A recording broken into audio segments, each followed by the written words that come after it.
સુરત શહેર એક કર્મભૂમિ તરીકે પણ ઓળખાય છે, જ્યાં લોકો દેશ વિદેશથી અને અન્ય રાજ્યોમાંથી લોકો કાર્ય કરતા આવતા હોય છે.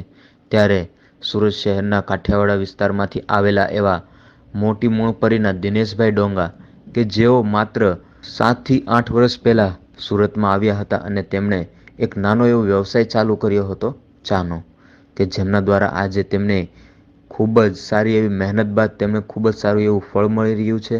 ત્યારે સુરત શહેરના કતારગામ વિસ્તારમાં મટકા ચા કહેવાય છે ને, કે મટકા ચા કે જે અલગ પ્રકારમાં બનાવવામાં આવે છે અને લોકો તેને ખૂબ જ પસંદ કરી રહ્યા છે. ત્યારે સુરત શહેરમાં સૌ પ્રથમવાર કાકાની મટકા ચાનું આયોજન કર્યું હતું, જેમાં તેઓ દ્વારા ચાને ખૂબ જ અલગ અલગ પ્રકારમાં અને ખૂબ જ સારી રીતે બનાવવામાં આવે છે અને લોકો તેને સપોર્ટ કરવા દૂર દૂરથી પીવા માટે કાકાને ત્યાં આવતા હોય છે.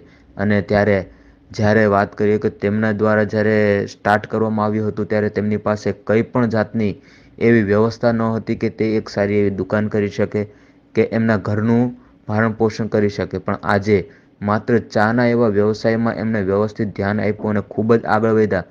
ત્યારે આજે તેમના દ્વારા એક અનોખી પહેલ કરવામાં આવી હતી અને આજે એમાં ખૂબ જ સારી એવી સફળતા મેળવી રહ્યા છે. જી, આપનું નામ? દિનેશભાઈ ધનજીભાઈ ડોંગા. જી, તમે કયા બિઝનેસ સાથે સંકળાયેલા છો? કેટલા વર્ષ? આમાં 7 વર્ષ થઈ ગયા. જી, તમારો શું બિઝનેસ છે? ચાનું જ. જી, તમે આજે સ્ટોલ ચાનો ચાલુ કર્યો, તેની પાછળ મુખ્ય હેતુ શું હતો? તો નુકસાની કરી બધા આ કર્યું સારું. આમાં મહેનત કરીને આપણે સ્ટેન્ડ ઊભું કર્યું આપ્યું. જી, અને આજે તમને આમાં કેવો ફાયદો મળે? આમાં બહુ સારો ફાયદો મળે.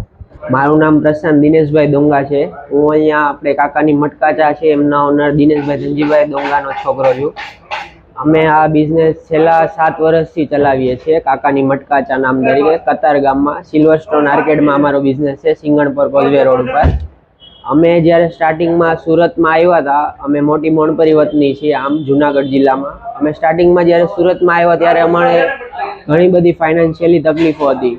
જેમ કે એક દિવસ એવો બી હતો કે જ્યારે અમારે સાંજે 10 રૂપિયાનું કાંઈ લેવું હોય, દૂધ લેવું હોય કે કાંઈ બી નાની બાટલી લેવી હોય તો એ અમારે તકલીફ હતી.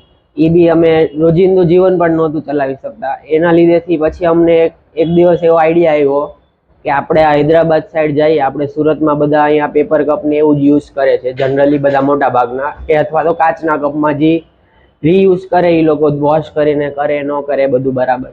પણ અમે એકવાર એવો આઈડિયા આવ્યો કે હૈદરાબાદ આપણે જઈએ છીએ, ત્યાં બધા મટકામાં માટીના પ્યોર આપણા મટકાનો જ યુઝ કરે છે.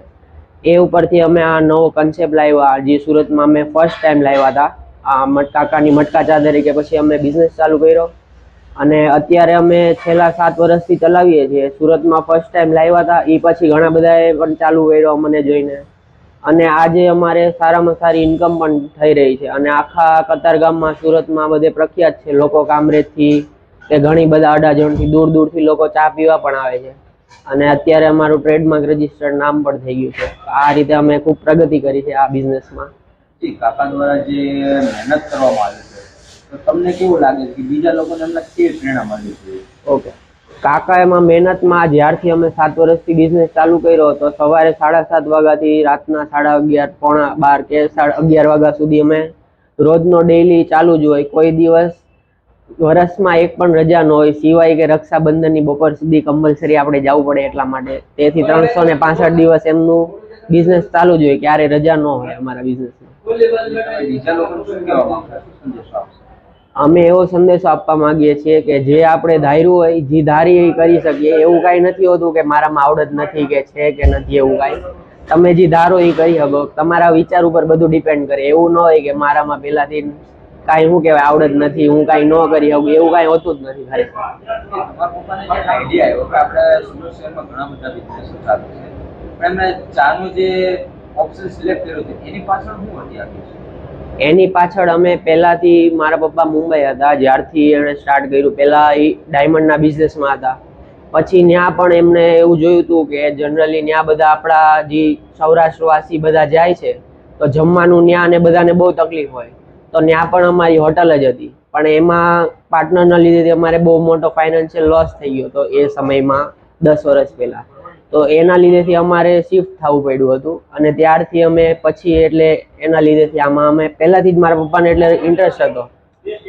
કે હોટલનો બિઝનેસ હોય તો એમાં એમને એટલે પહેલાથી લોકોને કેવી રીતે સારી રીતે સર્વ કરી શકીએ, એટલે એ હિસાબથી અમારે આમાં આવવાનો મેઇન આઈડિયા હતો એમ.